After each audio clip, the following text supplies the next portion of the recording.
Hello YouTube, my name is Francisco Power and I love Rubik's Cubes. Yep, these cubic shapes with lots of colors that twist and turn and you have to solve them.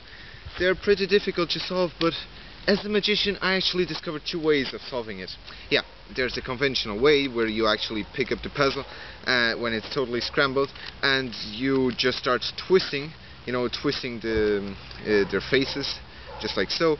But that's, it's not easy and you need a lot of thinking and memorization and things, so I prefer to do it the magic way. This is how. Check this out.